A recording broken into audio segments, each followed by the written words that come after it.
Thank you so much. So welcome to this session, which is called Sales and Selling Strategies. And this is Elevate's program for businesses who are between 0 to 3 years old. It is supported by the London Borough of Waltham Forest Business Recovery and Growth Fund, and it's coordinated by Crate with Hustle and Heels as one of the delivery partners. And then I am somebody who has been commissioned to be able to deliver this training on behalf of Hustle and Heels. First of all, let me introduce myself to you. So my name is Lucille Roach, and I am a business startup coach. And my specialism is helping new female business owners to learn how to identify and attract the right clients for their business. Because in my experience, a lot of the times what happens is that when you're trying to identify and attract your ideal client, a lot of new business owners are focusing on things which aren't relevant to their business. So they end up stressing themselves out, trying to figure out where their ideal client goes on holiday, what they eat for breakfast, but actually that information isn't useful for their business, or it isn't useful to help them to connect with their ideal client. So I help you to get really clear on who your ideal client is, and then what it is that you can do to attract that ideal client so you can start making money. So I started my business, Asset Business Consultancy, in September 2018 and struggled very hard because I didn't know what I was doing, because I'd never been in business before, and I didn't know of the resources that were available to be able to help me. And it's only when I kind of took a step back and really started to build out my foundation, to stop focusing on the marketing strategies and stop focusing on posting on social media and selling, when I actually took that step back to understand what is it that I need to learn as a business owner, that things change for me in my business. So now I host a podcast called the Female Startup Podcast, which is available on Apple and Spotify. I'm also a public speaker, so I speak at events. I've written a book called Discover 22 of the Biggest Mistakes Most Business Owners Make and Learn What You Can Do to Avoid Them. And I am also a freelance trainer as well. So that is a little bit about me. I am going to get to know you as well as we continue to go through this session. But really, I want to just to make sure that you're in the right place. So the purpose of this session is really to help you to understand how to generate and increase your business sales consistently. It's not going to be easy, but I want to help to give you the tools that you need to be able to learn what it is that you can do to start selling in your business, and so that you can feel comfortable selling in your business. So you're going to learn what a good sales strategy is, how it is that you can sell to the right audience, how to sell without actually selling, and how to measure your sales performance. And before we get into that, I really do want to make sure that I'm getting to know each of you. So what I want you to do is I just want you to all kind of take it in turns to be able to introduce yourself by answering these questions on the screen.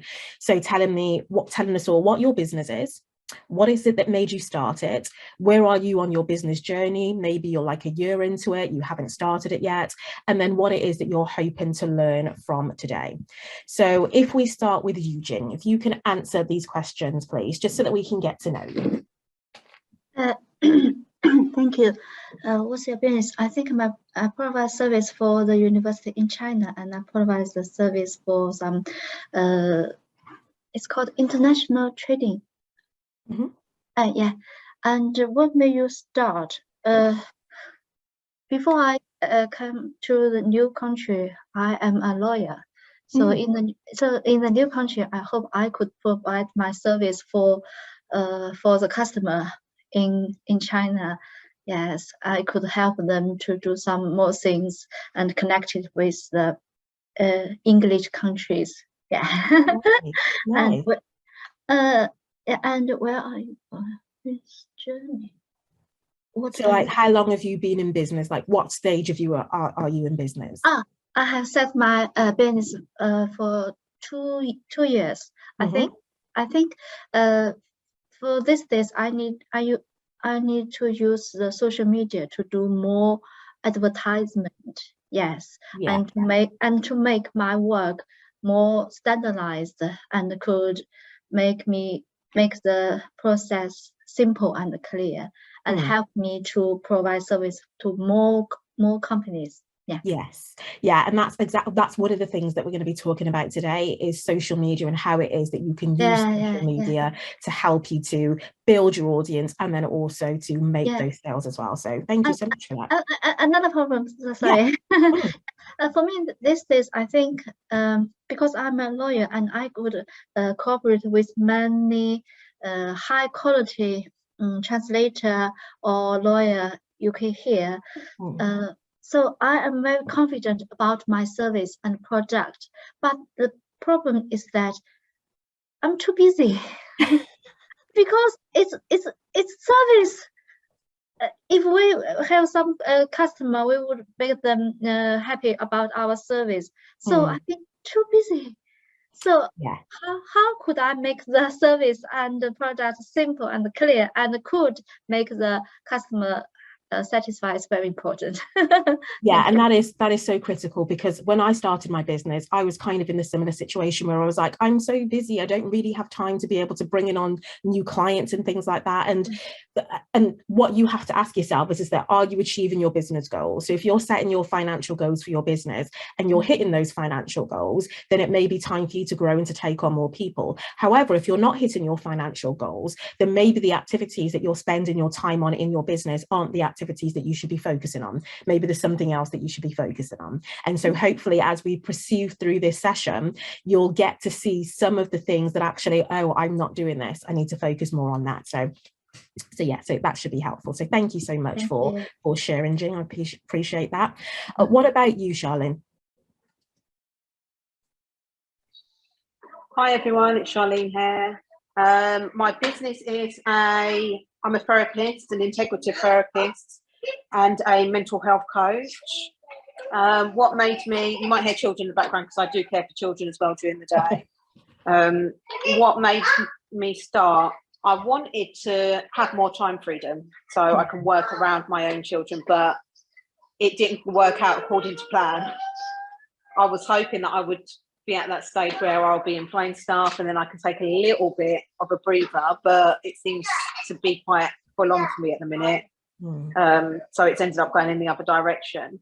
What are you, where are you on your business journey? I have been in business for about 7 years. And what I'm hoping to learn today from this is how I can kind of take a little bit of a backseater, because I feel as though I'm doing work, but it's not giving me the results that I want to see. So what I think has been productive, it doesn't, you know, that's in my mind. I'm like, oh, I'm getting all the work done, I'm very busy, but being busy and being productive, it's two different things. And I feel like I'm being very busy, but I'm not being productive. And if I was, I would be seeing the results that I want to see. I'm now 7 years in business and I'm not seeing the results that I want to see, the end goal for me. So I think that's what I'm hoping to see today, get some ideas in terms of how to be more productive.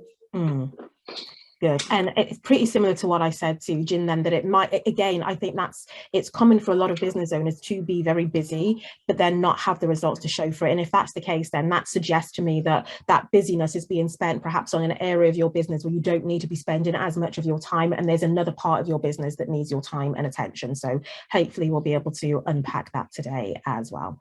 Thank you so much for that. Michael. Over to you. Michael, you're on mute. Right. Oh, good morning. I'm now for 20, I don't know, since the web started, really, I went into that and have been working for the last decade as a consultant in online design. And what made me started, really, I mean, I'm currently in a process dumping the old company, starting a new one. And this is based on a study by Gartner. They came up with that only 6% of websites are successful. And I did, over the last decade, quite intense research on that, why that is. And this is actually based on either the business owner, often they didn't do their homework, the value proposition, all of this stuff they want to communicate, and they have no style guides, they have no tone of voice defined and so on. Or it's the one-man band web designer small business often choose because they have to step into areas of expertise they have not much a clue about. So, and this when things fail, yeah, when you build potholes onto the road of experience for a business. And so I started thinking about how can this work in a better way? Well, small businesses cannot afford an agency. What actually they have the in-house stuff and do not identify most appropriate technologies. So what is important for a business to have their process in place. So I started developing a set of courses and workshops helping small businesses achieving that by cutting out the agency. Nice.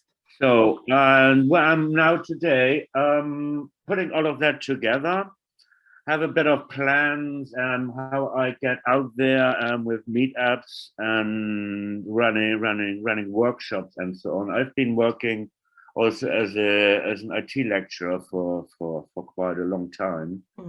So I've got a background in that. Yeah. Good. So yeah, and what I hope to learn today is finding probably some ideas, some strategy to implement that a bit better. And yeah, it's about sales, and as often it's in person. It's not just online. So yes, yeah, definitely. And actually, I'm glad that you said that, because the strategies that I'm going to be talking about, they're going to be covering both offline and online, because not everybody wants to sell online. There is still, there's still a space to be selling in person, face to face as well. So yes, we'll be covering that as well. So thank you so much for that, Michael. I appreciate that. Nalia or Naila, am I saying that right? Sorry if I'm not. Yes, good morning, everyone. Hope you're all well. My name is Naila, and my business is called Naila Ahmed London. I recently did a rebrand after nearly 6 years being in business. And I am a product-based business. I'm a textile artist and designer. So I didn't take my business, I didn't take the finances too seriously in the early years, as I did not had any clue. I just made money and I reinvested in the business. But for the last 2 years, I have been thinking business. And for the last 2 years, I have been doing lots of markets and lots of, I've tried different events, venues, and we just did an amazing pop-up this weekend. So I'm just coming from the shop to return the keys, and I have rebooked for another pop-up. So yes, I'm looking forward to better sales strategies, because I sell well in face-to-face events and markets, but I don't do really well online. That's my dilemma, and I really want to work on it, and I would need your help. Perfect. Okay, well, thank you so much for sharing that. And again, like I say, today it's going to be offline and online strategies as well. So hopefully it's a little something for everybody. So I appreciate that. Is it Bandel? Am I saying that right? Yes, it's me. Yes. Hello. Yeah, good morning, everyone. My name is Jacqueline Chikaya, and my company is the East London Francophone, where I'm helping women and girls, men also, to play the sports in Zango that come from my country, DRC, to help them to play it to lose weight and to reduce obesity, and also to learn how to cook and to eat well, to be healthy, and to bring those who are in isolation to come to learn a new skill and to run business also. And my objective is to give them a better quality of life. That is my goal. And I want also the world to know about our sport is new in the world, to play this in a competition around the world. That my company is a franchise. Anybody who wants can take the sport in his country of origin. Is what I'm doing. Thank you. Nice, nice. And so what is it that you're hoping to get from the session today? Yes, I want to learn because I want also to sell online the course and my brands. I want also to sell all this also online. Yes. Perfect, perfect. And Esther, I don't think I've spoken to you yet. So do you want to share what it is that you do and introduce yourself? Yes, thank you. Thank you very much, Lucia. And hi, everyone. My name is Esther. I'm the founder of Authentic Worth Publishing, which is a book publishing company catered to men and women to share their story in confidence. And what made me start it was actually my journey as I started writing in 2014, and I turned my expertise into blog posts. And then from there, I decided to just collate them into books because I thought they were really useful for those who would rather prefer to read physically with a book rather than only online. In terms of where I am in the business journey, I am 4 years in October. So I've been very consistent in the process of just building the business organically. And with regards to what I'm hoping to learn today, I really want to learn about the different concepts of sales and selling strategies as a whole, because I do believe there's not a one-way system to do it. I do believe that there are different ways that you can market yourself as well as selling effectively. And as you said, knowing how to sell offline as well is something that I'm definitely learning how to do a bit more often so far. But yeah, I'm really looking forward to what the session will teach me today. Yay, excellent. Well, thank you so much, everybody. It is nice to hear about you and your businesses. So thank you so much for sharing. And so, you know, exactly as you said, Esther, there's not a one size fits all when it comes to running a business. There's not a one size fits all when it comes to even selling. You know, it's about finding the way that works best for you. And a lot of the times, the only way that you'll find the way that works best for you is through trial and error, through trying something out, seeing if it works, and then adapting things and then changing as you go along. And for me, a good sales strategy, it includes confidence, because if you don't feel confident about selling, if you don't feel confident about the product that you're offering, then that's going to come across to the people that you are trying to sell it to. You also have to have an audience, because as I learned early on, if you build it, they will not come. You have to have an audience first of all. So one of the mistakes that I see a lot of business owners making is that they're trying to sell, but they haven't first focused on building up their audience so that there isn't anybody for them to sell to. And then obviously then you need to have some kind of a product or some service that you are offering that you want people to be able to buy from you. And I speak to a lot of new business owners, and they have ideas for what it is that they want to do, but they haven't actually created anything yet. So there isn't anything for them to sell. They have an idea maybe to put on a series of free workshops, but there's no product for them to buy at the end of that workshop. So they're not then able to turn that attention that they've been getting into sales because they don't have anything to offer at the end of it. So there has to be something that you can offer that people can buy. And then there's also the strategy that's attached to that as well. So like I say, there's more than one strategy that you can use to be able to sell and to connect with your audience. And it's about finding the strategy that works for you. And one of my biggest pet peeves is when somebody says there's only one strategy that you should use to be selling, because that just doesn't work, because not everything works for everybody. So one thing that I want to do now is I just want to take a kind of a pulse check with you, and just to see how is it that you feel in general about selling. So I'm going to launch a poll, and I just want you to indicate on a scale of 1 to 10, how confident do you feel about selling? Now, 1 is that I don't like selling at all. The thought of it makes me panic. 10 is I'm a pro at this. I've got this. I know exactly what it is that I'm doing. So just take a moment, please, just to answer that poll and to let me know kind of how it is that you feel in general about selling. Okay, perfect. So thank you so much for that. So that's really interesting, actually. So, you know, so 14%, it's a 2. Again, 14%, it's a 4. Yeah, so one of you, it's a 5, 7, 8, 9. So yeah, okay, so a real mix. So thank you so much for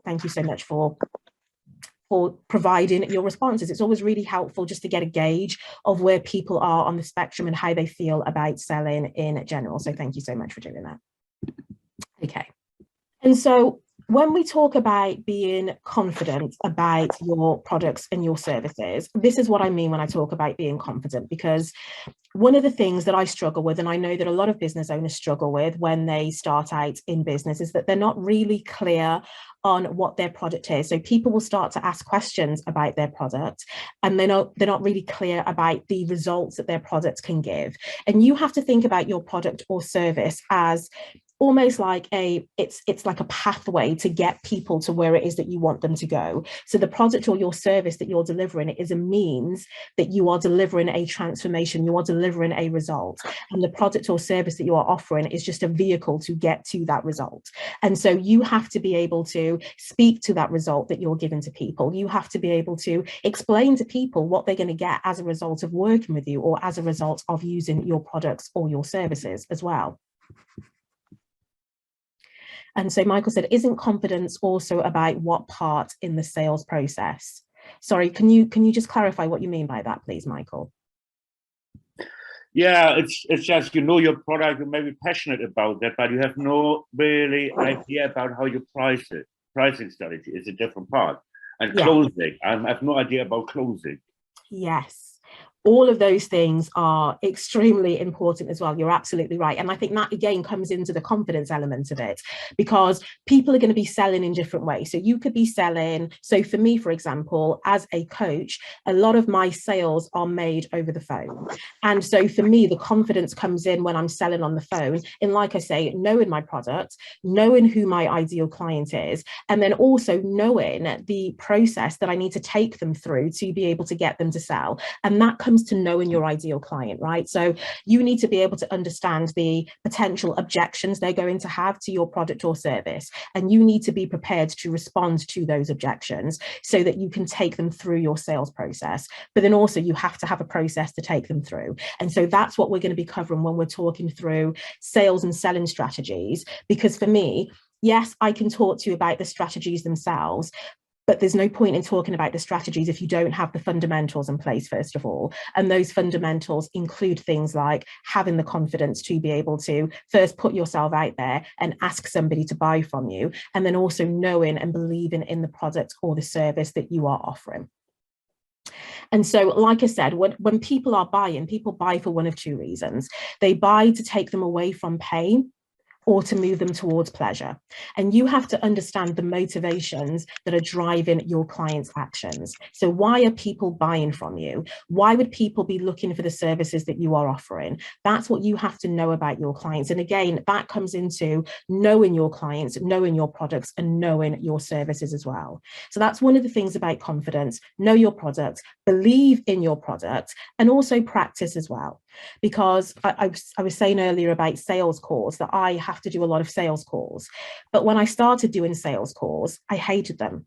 I felt so uncomfortable on the phone when it came to that part where I'd have to ask people to make a decision and to decide whether they wanted to buy from me.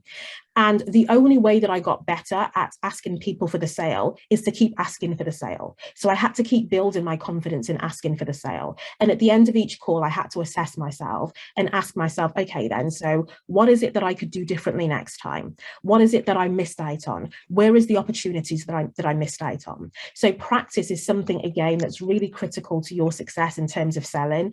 It's not just about posting something once on social media and asking somebody to buy and then not posting again because nobody bought. You have to practice. You have to be consistent in your strategies as well. The other thing that you have to do as well in order to be able to sell is that you have to be visible. People have to know that you exist. People have to know what it is that they can buy from you. And when I started my business, I had no clue what I was doing. And so I spent months behind the scenes building my website. And I built my website, and then I didn't really tell anybody that I was building it whilst I was in the process of building it. And so then I launched my website expecting that I was going to get this influx of visitors, and nobody visited my website. And the reason that nobody visited my website is because although I had a social media presence, I wasn't really talking to my community on social media. I didn't tell them what I was doing. I didn't tell them about the products and services that I had. I just assumed that if I created a website, the power of the internet would bring them to my page, but it didn't. So you have to have some kind of a strategy to get you in front of the right people. And that strategy includes understanding where to show up so that you can be in front of the right people. Because if people don't know that you exist, they won't know the services or products that you provide, so then they can't buy from you. And again, I think that's something that a lot of people miss, is that people need to know what you do. And the only way that they'll know what you do is if you tell them what you do. And so what I want to do now is I want to spend some time sharing some things that you can do to be able to, first of all, get in front of more people. Because again, remember, one of the things that you need to do to be able to sell is that you need to have an audience. So you need to have people in your audience who can buy from you. And so what I want to do with you is share some strategies that you can use both online and offline to be able to build up your audience. And then I'm going to cover each of the strategies and each of the things that you can do to build your audience. And then I'm going to have a conversation with you as well, just to see what it is that you're already doing and what is working for you, and give you some suggestions about things that you can potentially tweak if things aren't working the way that you want them to work. So in terms of being visible, these are some of the strategies that you can use. So in terms of online, there's social media. And so here I've put things like Instagram, Facebook, TikTok, and YouTube as well. Yeah, LinkedIn as well. So LinkedIn is another one. So any real social media platform, LinkedIn is definitely one. And what I would say about your social media platforms when you're choosing them is that your social media platform should be linked to your ideal client. So everything that I'm talking to you about today is kind of interconnected. It's not just one thing that stands by itself. So it's not just about you saying, okay, then I'm going to just decide to choose Instagram or LinkedIn or whichever other social media platform it is that you want to choose. It has to be strategic. It has to be a platform that you know your ideal client is spending time on. Because there's no point in you spending all of your time, for example, on Facebook if your ideal client is on LinkedIn. So that's what we're going to be talking about as well. And then in terms of offline strategy, so there's networking. So obviously networking can be in person, so it can be online, and it can also be offline. Trade shows, and then things like providing flyers and posters and stuff like that. So those are all of the things that we're going to be talking about. So first things first, I want to talk to you about Instagram as a platform for you to be able to become more visible with your audience. So Instagram is the 4th most used social media platform. Okay, so it is the 4th popular social media platform. There are 1 billion users on Instagram. Okay, and so when you think about kind of the age range of Instagram, so 71% of people are between 18 to 29 and 48% of people are between 30 to 49. And Instagram is one of those platforms where it's really, really great for you to be able to build a community and to connect with your audience and to be able to get out there. And so I'm going to talk about the pros and cons of Instagram and then give you some tips of how to use it to be able to make sales in your business. So one of the great things about Instagram is that, again, it's one of those platforms where you can search on there. So you can search via hashtags. So for example, if you are a mental health practitioner, you can search for a hashtag which is all about mental health, and you can see other people who have been using that hashtag. The reason that that's helpful is so that you can see your ideal clients, because your ideal clients may be following those hashtags, your ideal clients may be using those hashtags. And so you can get a feel for, these are my ideal clients because they're using my hashtags. These are the things that are important to them about mental health. Now that I know that these things are important to them about mental health, I can include that in my content strategy when I'm creating content on social media, when I'm creating content on Instagram. There's lots of popular features on Instagram, and Instagram is trying to compete with other social media platforms like TikTok, which is why Instagram has introduced Reels. Has anybody started to use Reels on Instagram? Yes, there is. Yeah, so Esther and Naila, you started to use Reels. How have you found using Reels on Instagram? What's the process been like for you? Hi everyone. I just thought maybe to talk, if that's okay. But yeah, it's been really good. My first time I used the Reel was actually in 2020. And I realized that the number of views were really good, and people that don't even follow me start liking it. So it kind of targets people that don't know you. And I think that's a good way of kind of getting people to know you relative to those who already follow you. But so far so good. I don't use it often, but from the time I've used it, it has been very useful. I'm kind of diverting into TikTok now. So yeah.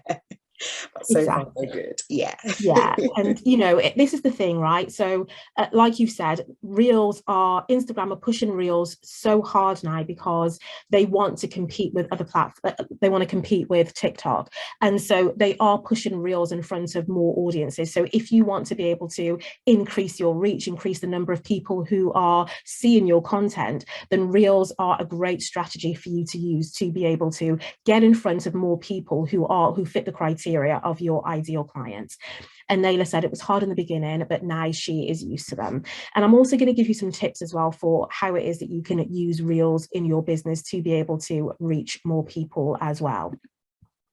And Michael said as well that there's also a difference between, let me just go back up, there's also a huge difference between B2C and B2B as well. Yeah, there's always going to be a difference between those two audiences depending on the platform that you are using.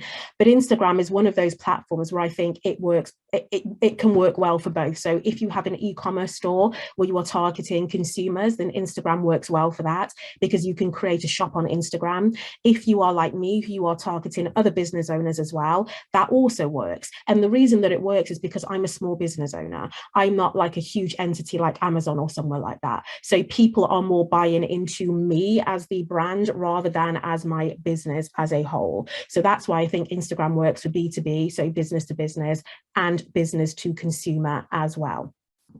And so with Instagram, it's a very visual platform, right? So lots of people are sharing images, they're sharing videos and things like that.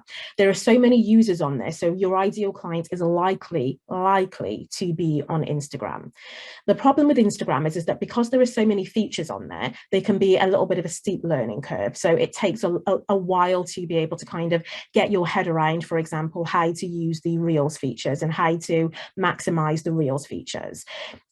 And I don't know about you, but when I'm using Instagram, a lot of the times I'm not really taking on board the content. I am just scrolling and just double tapping on images. I'm not really paying attention to what's there. So sometimes it's difficult to get people's attention. And so you have to be able to do something to stand out, to make people stop scrolling and make people kind of stop on your post on Instagram. And so here are some of the things that you can do to help you to be able to connect with your audience on Instagram and then lead them through a process where they can buy from you. And so one of those strategies is you can go live on Instagram. And the way that you can do this is that you can publicize that you are going live. For example, it is Tuesday today. So you can publicize on Instagram, I'm going live on Friday, and I'm going to be sharing the 3 things that you need to know when you are thinking about planning your next event or when you're thinking about planning your website. So you're letting people know in advance why it is that they should be checking into your live, because you're telling them about what it is that they're going to learn. And if you specialize in websites, then you're going to know that your audience is going to want to know what are the things that I need to consider when I'm thinking about building my website. So you post about that, you tell people that you're going to go live on Friday and that you're going to be talking about or the 3 things that you need to have on your website in order to be able to attract customers. So people are interested in that. There's a sticker that you can use on Instagram where if you are going live, you can put that in your Instagram stories and people can save that, and it serves as like a calendar reminder for them so that they get reminded when you're going live.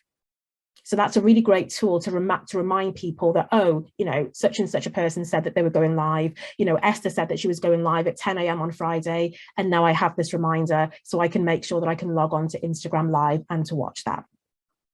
And then when you're on your Instagram Live, what you're going to have to do is you need to create a strategy to be able to take people from consuming your content on Instagram and then leading them to your paid offer. So whenever you're doing a live, you always have to ask yourself, what's the end result that I'm aiming for? What is the action that I want people to take as a result of listening to this live? Are you selling something? So are you selling them a consultation where you will work with them one-on-one to help them to build their website? So you have to have in your mind, what is the objective? What is the end result that I am trying to achieve from going live? Because one thing that I see people do is that they go live, but then they've got no plan for what what they want people to do at the end of their live. So they go live, they share all of this value, and they tell people all of these things they need to have on their website, but then they don't tell people what to do afterwards. They don't tell people how to connect with them afterwards. They don't tell people the next stage to take or how to buy from them. Does that make sense, that when you're going live, you have to have some kind of a strategy? Has anybody used live before as a strategy to help you to get in front of more clients and start to sell? Just let me know in the chat if that's something that you have used before.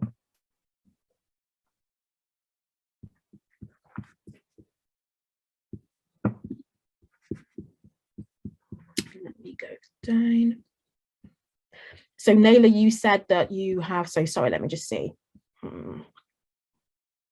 Can the live platform be used outside of Instagram?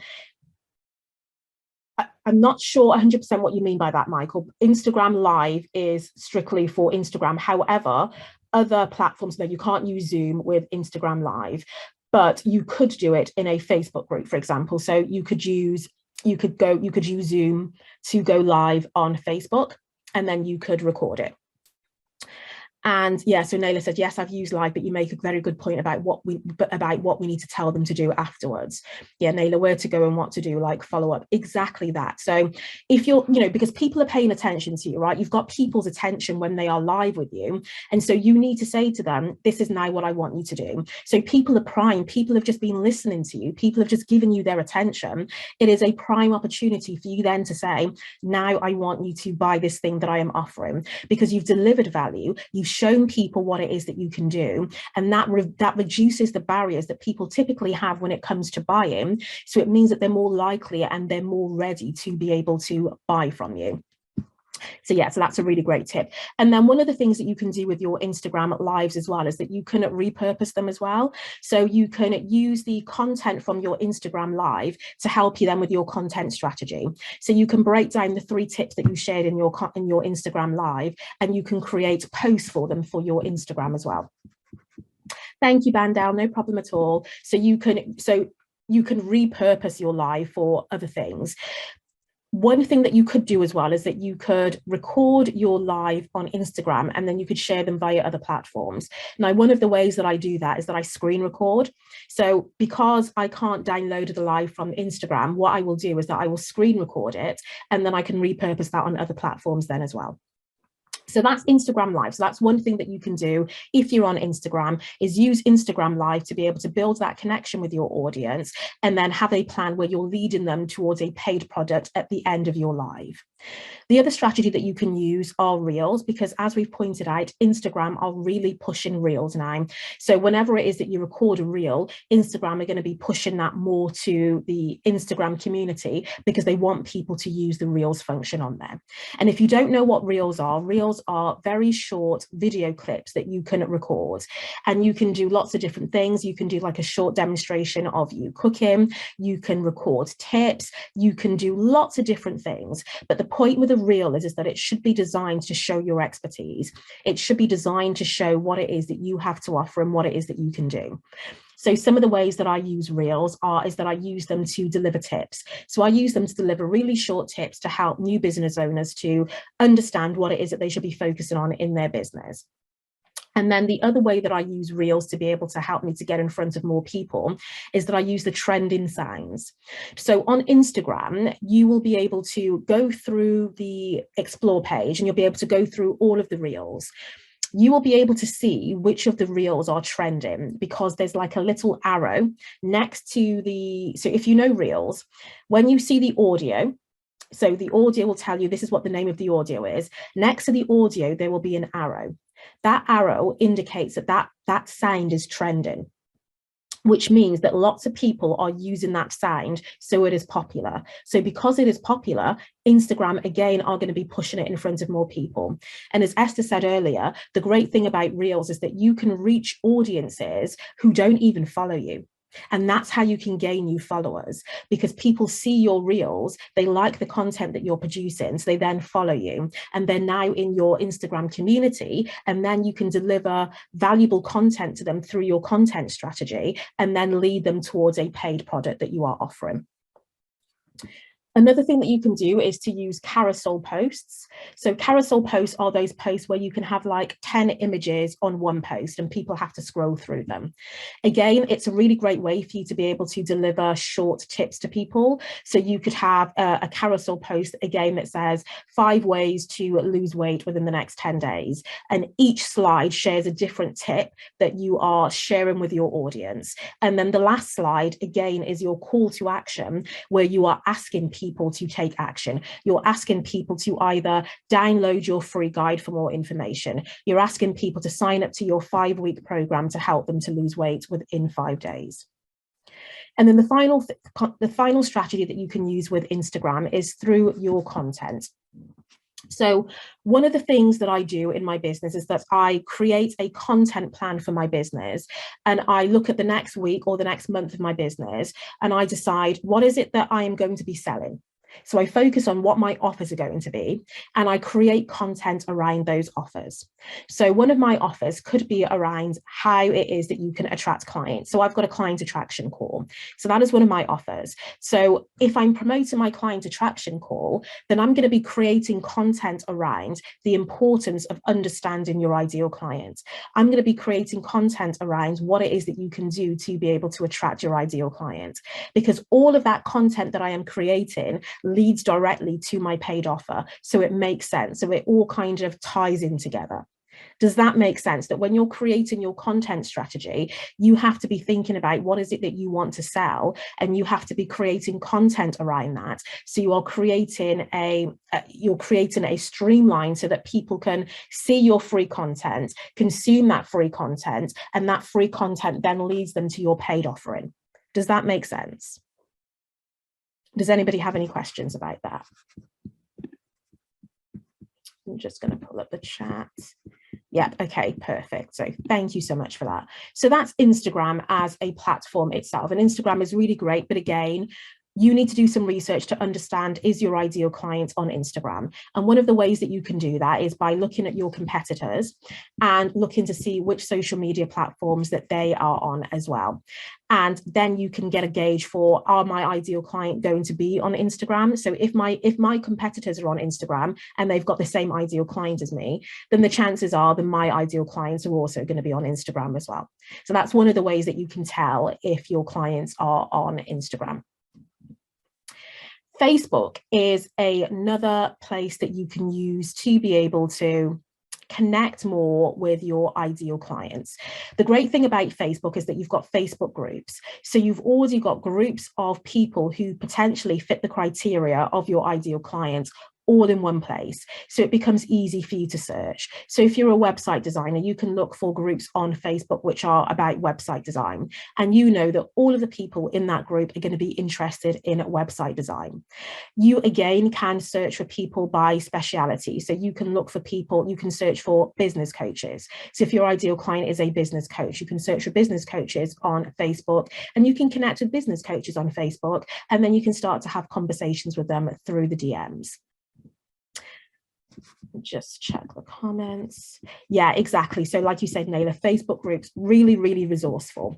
And my tip for you, if you are going to be using Facebook groups, is to focus on 2 or 3 Facebook groups at a time, because it can be really, really overwhelming because there are so many Facebook groups. I mean, there are like 2.8 billion users on Facebook. So there are so many different Facebook groups. There's a Facebook group for pretty much everything. So rather than overwhelming yourself by trying to join every single Facebook group, focus on maybe 2 or 3 Facebook groups at a time to be able to identify where your ideal clients are going to be hanging out. So use the search function on Instagram. So whatever it is that you do, website design, mental health, product design, whatever it is that you're doing, you can search for that on Facebook, and you can choose the option for groups, and then you'll be able to find all of the groups that are in that niche. And that makes it then easier for you then to go into those groups and then to start interacting in those groups and to start developing relationships with people. Because here's the thing about selling. Selling is all about relationships. People want to buy from people that they know, like, and trust. People can only know, like, and trust you once you've started to develop a relationship with them. So one of the ways that I like to use Facebook groups is that I will have specific days of the week where I will spend time in Facebook groups. So I will set a timer for myself. So I'll say to myself that, for example, on Monday, I'm going to be spending time in Facebook group number 1 for 20 minutes. And then on Wednesday, I'm going to choose the second Facebook group and I'm going to spend time in there for 20 minutes. So I set my timer, and for 20 minutes, I'm going to be engaging as much as possible in that group. I'm going to be commenting on other people's posts. I am going to be given advice. So when people are asking questions in that Facebook group, I'm going to be responding to their questions, and I'm going to be putting that in the Facebook group. That helps me to be top of mind for those people. So when I'm responding, when I'm engaging in those Facebook groups filled with my ideal client, other people are seeing the responses that I'm giving to people. So not only is the person who I'm responding to grateful because I'm giving them advice, but everybody else who's watching that post as well are also benefiting from that advice. And then what happens is that people will be like, oh, who's this Lucille? So, she's giving really good advice. So she's always in this Facebook group giving advice. Let me see what it is that she does. And then people click on my profile in Facebook, and that takes them to my page, which I've optimized. And then on my page, I make it clear exactly who it is that I work with and exactly how it is that you can connect with me and start working with me. So I've gone from sharing valuable content in Facebook groups and responding to comments and engaging with people to then people then clicking on my Facebook page because they like the content that I am sharing, they like the responses that I'm giving. Now they're in my community. Now I've taken them away from the Facebook group and they're now in my community. Another way that you can use Facebook as well is to, like I said, you can just do a direct search for the people who are your ideal clients. So if your ideal clients are virtual assistants, you can do a search on Facebook for virtual assistants. You type in virtual assistants, and then you can start connecting with everybody who is a virtual assistant. And so you would send them a friend request, or you would invite them to like your business page. And then once they connected with you, you'd send a follow-up message to them saying something like, hey, I saw that you're a virtual assistant.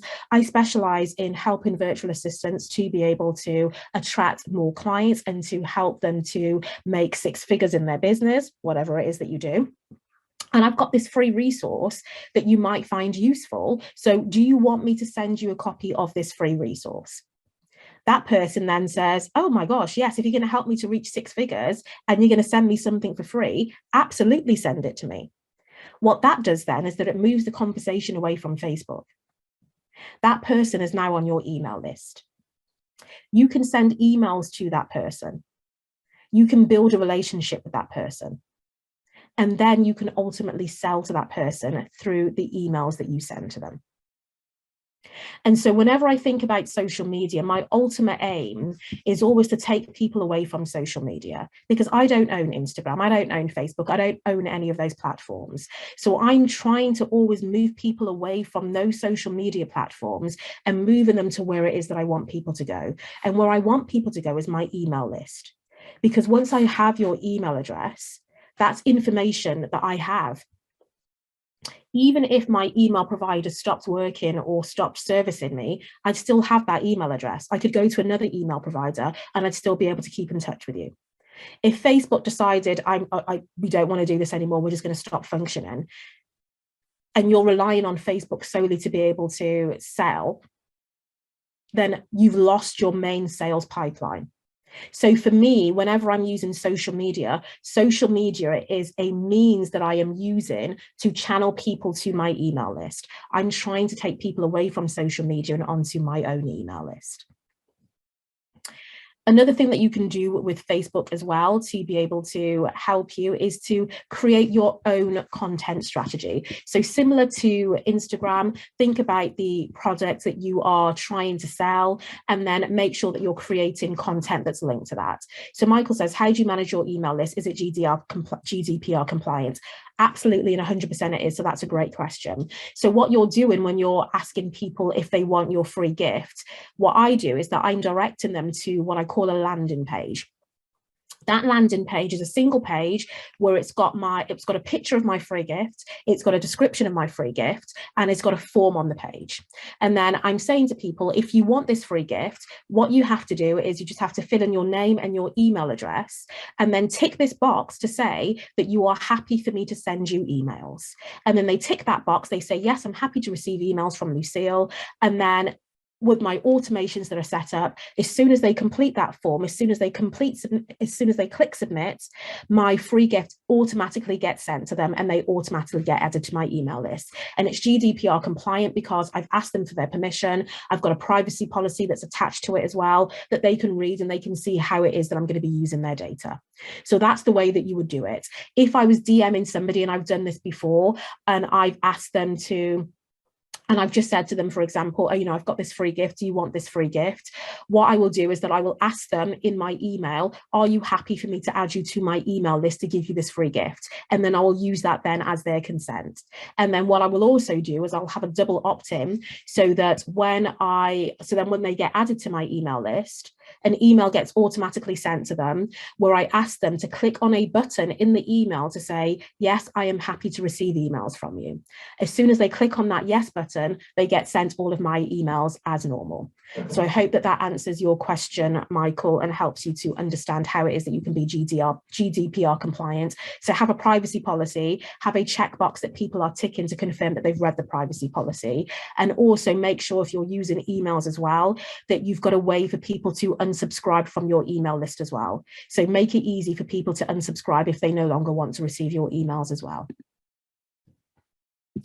So then we're going to talk about LinkedIn. Again, LinkedIn is another really great platform to be able to use, to be able to connect with your ideal clients. LinkedIn is one of those platforms which is great for business to business. So it's great if you are selling to other businesses. LinkedIn is primarily a networking platform as well. So it's easy for you to be able to search on LinkedIn, to be able to connect with your ideal clients.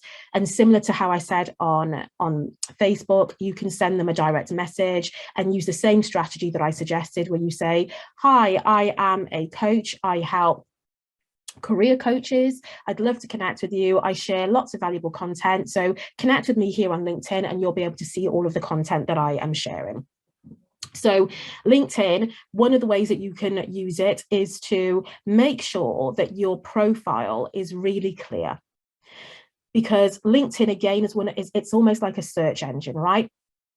People are going to be searching on LinkedIn for a website designer, a mental health coach, a product designer, a website designer. They're going to be searching on LinkedIn for those key phrases. And so you want to make sure that your profile on LinkedIn includes those phrases. So when people are searching, your profile comes up.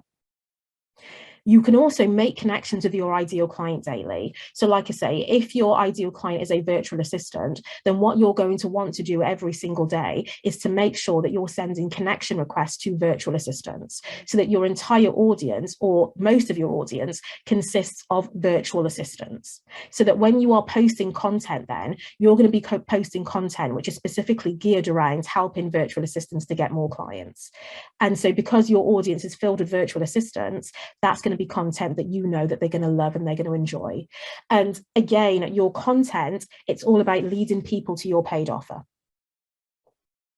One of the other things that you're going to be doing as well is you're going to be engaging with other people's content as well. So if you see other people posting really engaging content that you enjoy, content that you like, you're going to be engaging with them, because every time that you engage with somebody else's post on LinkedIn, people can see that you've engaged. And again, similar to Facebook, if you are providing some valuable feedback to the post that people have been putting out there, people are going to see that. They're going to then click on your profile to find out more about you. And if your profile is properly optimized, and on your profile you're saying, click here to download my free gift, or click here to book a free call, you're going to have lots of people clicking on your profile and going down your sales pipeline. So LinkedIn is a really great way for you to be able to be more proactive and search for your ideal clients, rather than kind of waiting for people to connect with you. You can take control and you can take responsibility, and you can connect with your ideal clients and then engage with your ideal clients. And that then helps to build that relationship, which makes it easier for you to then sell to them. YouTube, let's talk about YouTube briefly. Does anybody use YouTube in their business at the moment? Let me know in the comments. So yep, so Esther's saying that she uses YouTube in her business, so excellent. So YouTube,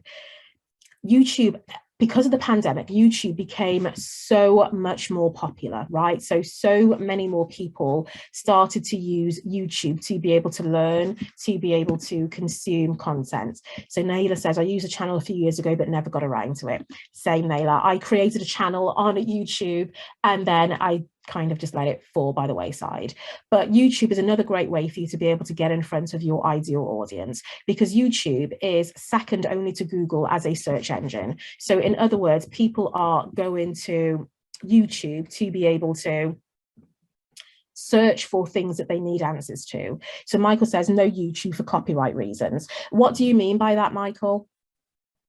Because if you're it's the moment when you read the small print, same as on Facebook, you post something, you lose the copyright, you sign over the copyright for YouTube to YouTube. I mean, I think what I would say to that is that as soon as you release any content into the world, it's free game. No. Do you know what I mean? Like anytime that, so whenever it is that I post something on social media, I I almost think to myself, this is free game. Anybody can repurpose this content as they wish to. You know, it's one of those things. The reason that I say YouTube as well is that if video is a strategy that you are using in your business, YouTube is a powerful, powerful platform. Yeah, you may produce it then, what I would say, you produce it for YouTube. Yeah, exactly. And that's what a lot of people do. So that's why you get, lots of people using YouTube and then also monetizing YouTube as well. Because the great thing about YouTube is that once you hit 1,000 subscribers, you can monetize it, which means that you can get paid to show ads in your videos. And so you can make money from the ads that you are showing in your videos. So that's one way that you can make money. And then also you're sharing valuable content with your audience as well. And that valuable content that you're sharing with your audience, it's leading them directly again to buying from you and through your sales pipeline. So if video is a strategy that you are using in your business, then one of the things that I would suggest is that you use YouTube. Again, you need to have a call to action. You need to be clear on what it is that you want people to do once they've watched your video. So one of the things that you need to do with YouTube is to make sure that in your description that you're being clear about what the next steps are. So in your video, you're saying to people, download my free gift or register for this webinar or buy this product that I have. And in the description of the video, you're repeating that same call to action as well.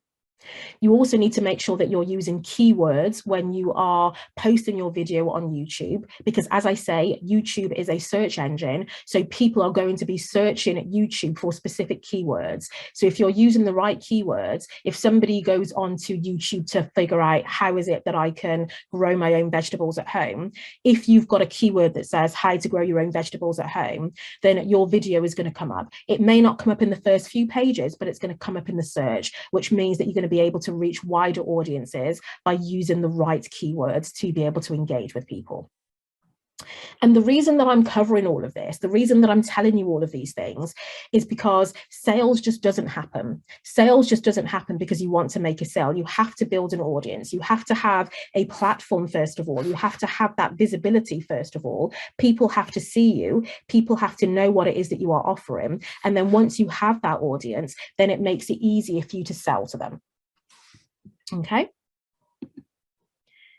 TikTok again, and I know that some of you said that you are now using TikTok. So again, TikTok is a really great way for you to be able to get out there, get in front of the right people, make sure that you are using trending sounds, so similar to the Instagram reels, to be able to connect with people. One really cool thing that I saw somebody doing with TikTok a couple of months ago is that you can also create your shop on TikTok as well. So if you sell physical products, you can create a shop on TikTok.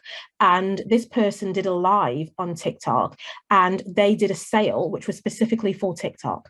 So with their live on TikTok, they were able to amend their shop and reduce all of the prices in their shop shop. And so people could watch the live, and as they were live, they could buy things from the shop for sale for the entire duration of the live. So that's a really great way for you to be able to engage your audience. And yeah, exactly, Naila. I didn't know that you could do that until I saw somebody doing it. And I was like, this is so cool. And it's great because, like I said, you can reduce the prices purely for the purposes of that live on TikTok. And people can only get those prices whilst they are live on TikTok. And it's almost like QVC style. You know, when you see those infomercials and they're selling a product, and the product is, you know, they're saying we've only got 20 in stock, you've got 10 minutes left to be able to buy all of these things. It had that sense of urgency and that sense of fun as well. So it was a really great way to be able to sell to an audience who was quite warm, because during the live, this person was able to build relationships with people. She was telling stories about each of the products that she was creating as well. And it made it easier for people then to transition into that sale. So yeah, Layla, that's a really great strategy. So yeah, please do check that out as well and see how that works for you. As with all of the other strategies, like I've said, you need to make sure that your ideal client is actually on TikTok. There's no point in you posting on a TikTok if your ideal client isn't there. So do some research, find out which platforms that your ideal client is most active, and then make sure that you spend time on those platforms, creating content that's going to engage your audience, and then having a clear plan for what is it that I want people to do once they've engaged with my content. What is the thing that I want them to, what is the thing that I want them to buy? What is the action that I want them to take as a result of seeing my content on social media? So those are some of the online strategies that you can use. So I am curious, which if you're going to choose a social media platform to focus on, which social media platform are you going to choose to focus on? So let me know in the chat, which one would you use? Or which one do you think will be best for you to use? So for Michael, he says Twitter and LinkedIn. Yeah, so that makes sense because you're dealing with businesses or small businesses, so that makes sense. Yeah, for sure, Instagram and LinkedIn. Yeah, absolutely. Esther, Instagram, LinkedIn, and YouTube. And Naila, I'm already using Instagram and Facebook groups. I need to work on TikTok. Yeah, okay, perfect. Yeah, Twitter too. And what I would say as well when you're choosing your social media platforms is don't stretch yourself too much.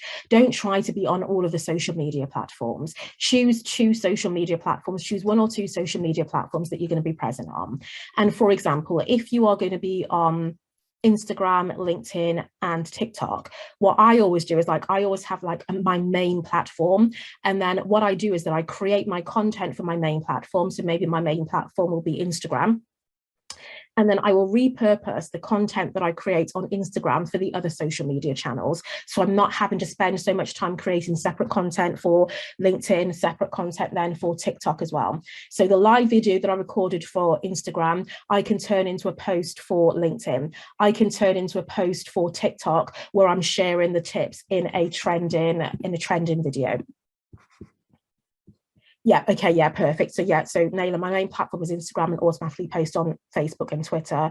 And how about having your own blog? I believe it's social media too. So yes, your own blog is important, but again, you need to have a plan to get people to your blog. So one of the things that I do, and one of the things that I haven't mentioned, which is similar to a blog, which is a podcast. So I've got a podcast. So what I will do to promote my podcast is that I will share my podcast episodes on social media. So I will share a snippet of what it is that I've talked about on my podcast on social media. And then I will encourage people then to go to my podcast to listen to the rest of the episode. You can do exactly the same thing with your blog. You can create a post on social media where you say, I've created a new blog. It's around this topic. These are the things that you're going to learn. Click the link in my bio to read my blog. And then if you're doing your blogs in a strategic way, then within your blogs, you're going to be including calls to actions where you're asking people to take action after they've read your blog. So hopefully that makes sense for you as well, Michael. And so some offline strategies that you can use as well, because we talked about, yes, there's those online social media strategies that you can use, but then there are also those offline strategies. So there's networking events. So one of the things that I would encourage you to do if you're going to use networking events is to use something like Eventbrite or Meetup to be able to identify the networking events in your niche. And so what I tend to do is, because my work is focused on helping new female business owners. So when I'm on Eventbrite, I will just search in for I'll search for something like women business events or women power or women support. And so I look for all of the events that come up under those categories. Then I will book myself in to attend all of the networking events that look relevant to my ideal client, that I think my ideal client is going to be at. And then what I do is for the networking events is that I have a specific goal. I ask myself, what is it that I want to achieve from this networking event? Am I looking to get referral partners? Am I looking to get clients from this networking event?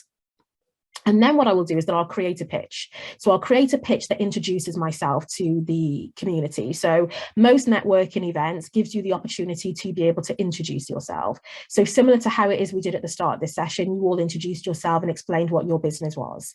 So at networking event, if you're given that opportunity, then I would create a pitch which is based around my objective. So if my objective is to get referral partners, when I'm introducing myself, I'll say something like, so I'm Lucille Roach, I'm a business startup coach, and I help new female business owners to identify and attract the right clients for their business. What I'm looking for today is to find 5 referral partners who could refer my ideal client to me, who is a new female business owner with a service-based business, such as a counselor, a coach, or a virtual assistant. And so if you're interested in becoming a referral partner, let me know and we can set up a call.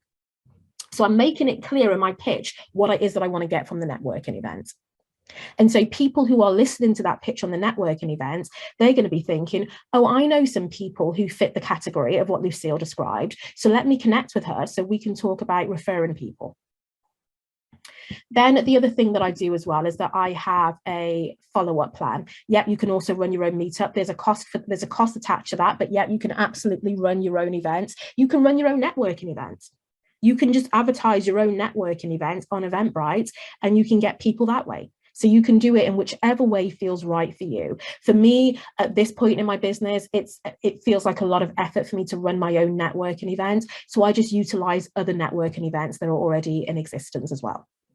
And then one of the other things that I do for networking events is that I keep a list, a spreadsheet. So when people are introducing themselves in the chat, when they're showing their social media profiles, then I will make a note of that and then I'll follow up with them after the networking event. So I'll drop them a line. So if they've shared their Instagram profile, I'll connect with them on Instagram or LinkedIn and say, hey, we were just at this same networking event. I'd love to connect with you. Can we get on a call for 15 minutes to talk about how it is that we can help each other?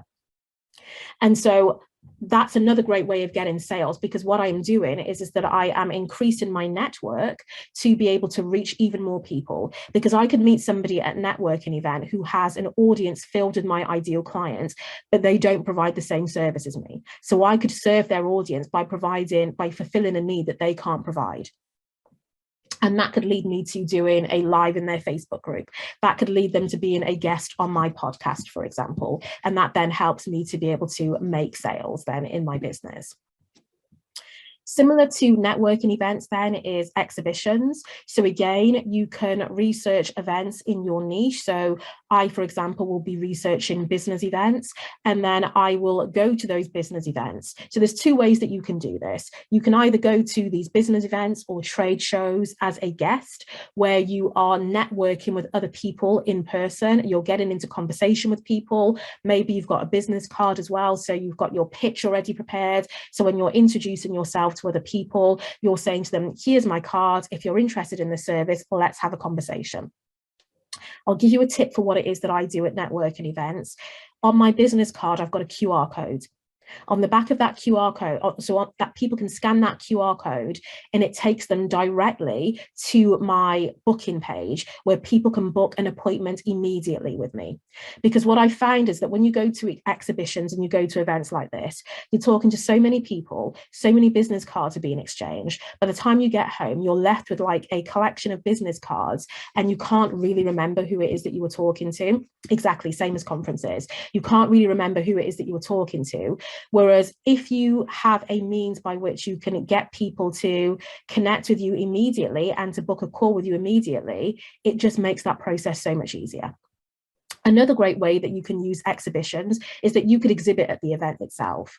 So you could identify, so for example, there's a show that's in Birmingham in June. It's called the Black Business Show.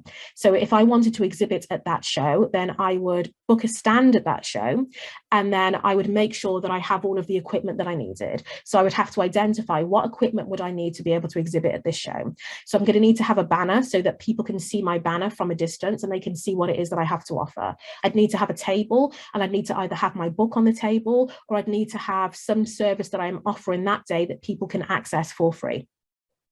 And then what I do when I'm exhibiting at events as well is that I collect people's email addresses. So I will say something like, I'm doing a competition where one person is going to win a free call with me. All you have to do to be able to be with a chance to be able to win at that prize is to put your name and email address on this piece of paper, tick this form to say that you're happy to hear from me, put it in a bowl, and I'll choose one name at random. I've just collected a bunch of email addresses from people who are interested in having a call with me. Even if I don't book a call with everybody, I've now got their email addresses, and I can follow up with them via email, and again, have conversations with them via email, and then ultimately start selling them my products and my services. And then one of the other offline strategies that you can use in your business is to have flyers. So to create flyers where you are publicizing what it is that you do. So for example, I've got a friend who sells hair care products, and so one of the things that we do is that we cross advertise for each other. So because she sends out physical products to her customers, she includes my flyers with the products that she's sending out. So my flyer could say something like, if you are a new female business owner and you are a virtual assistant, a coach, or a counselor, and you need help learning how to identify and attract your ideal client, click here or scan this QR code to download my free gift, where I walk you through how it is that you can identify and attract clients. Immediately with that flyer, I am getting in front of a new audience that I would not necessarily have been in front of before. I now have visibility. People know about me who did not know about me before. So yes, Michael, please go ahead.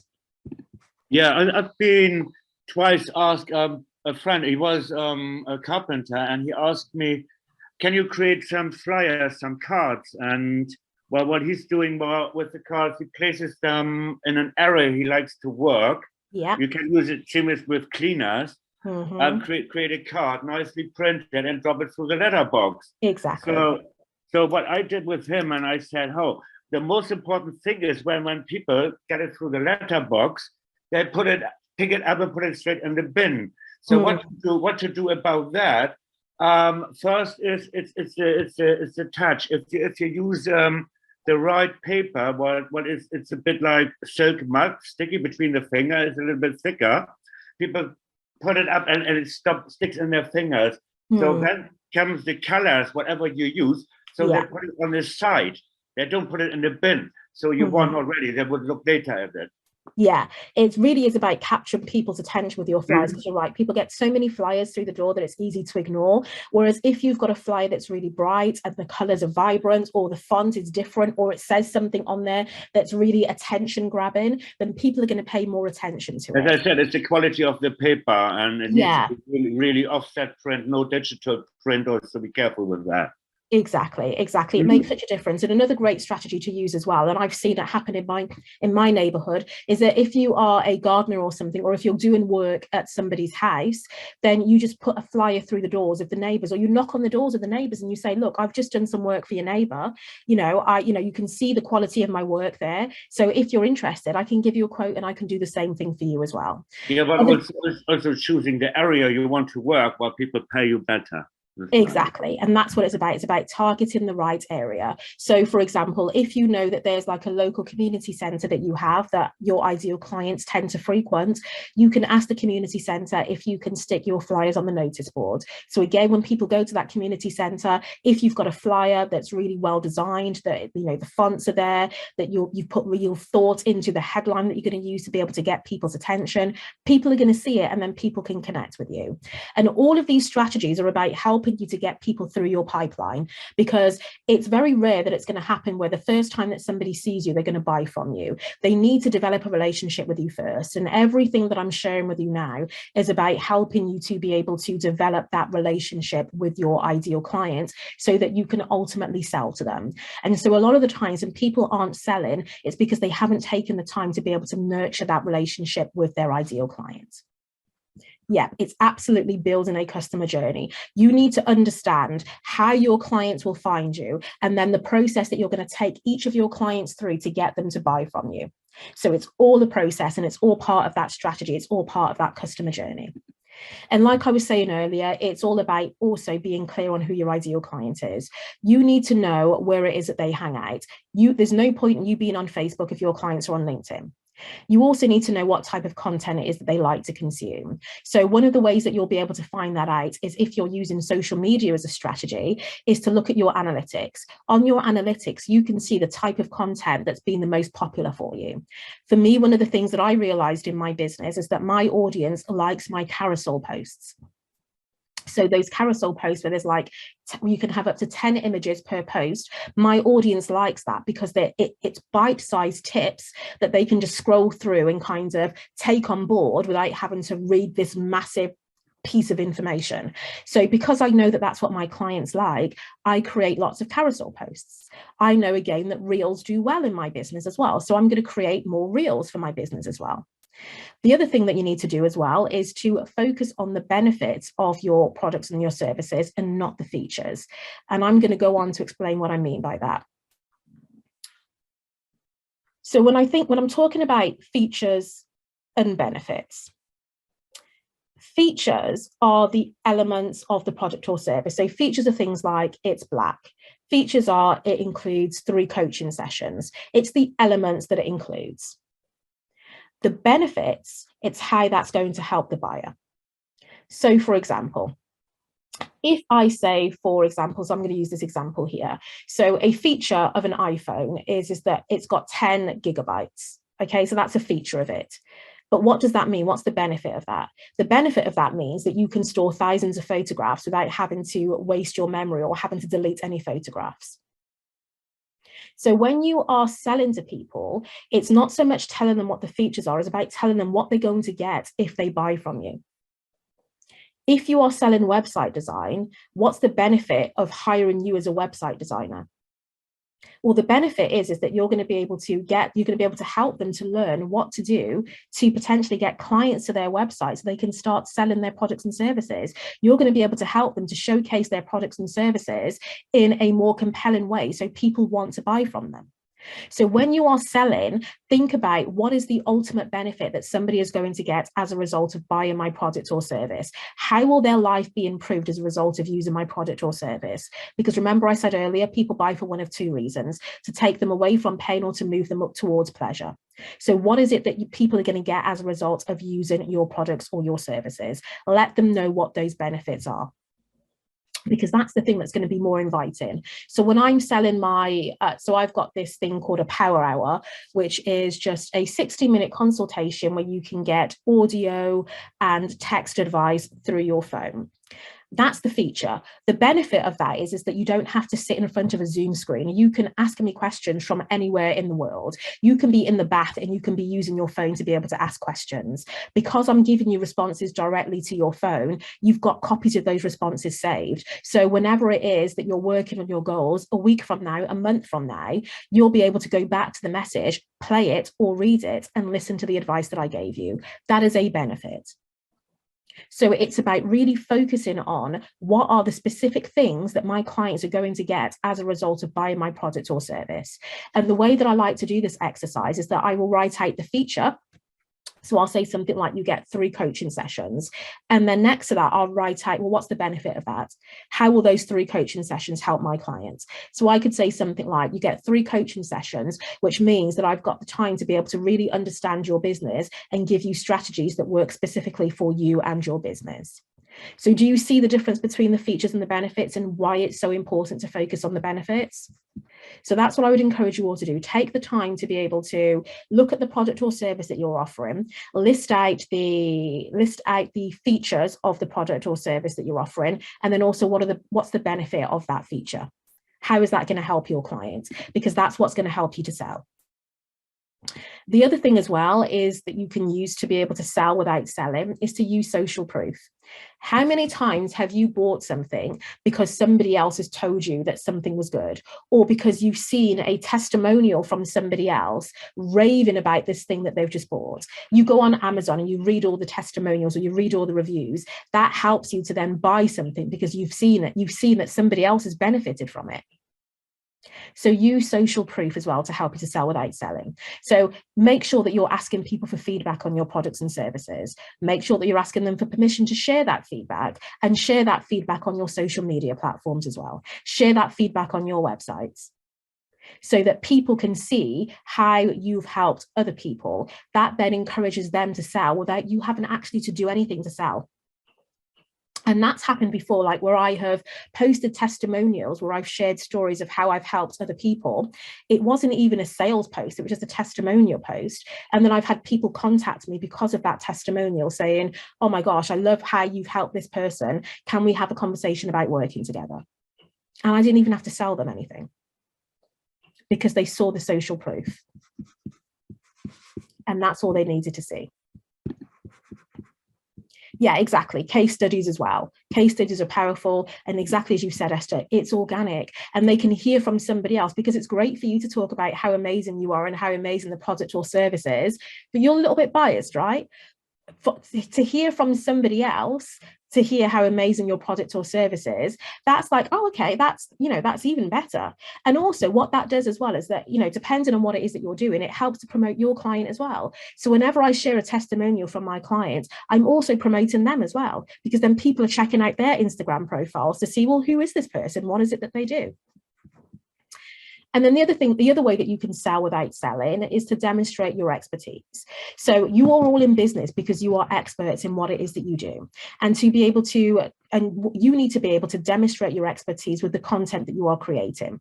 So again, like I was saying, you can do that with you can create posts, for example, to say 3 ways that you can lose weight, 4 ways that you can attract clients. You're demonstrating your expertise. So then people are now paying attention to what it is that you have to say.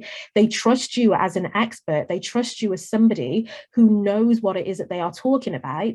And they're therefore more likely to then buy from you because you're demonstrating your expertise. Whether you sell a physical or a digital product, talk about the products or the services that you are offering. Talk about the benefits of those. You're demonstrating your expertise. People are then going to see that, and people are going to then like what it is that you have to say and trust that you can deliver the results that they need to get.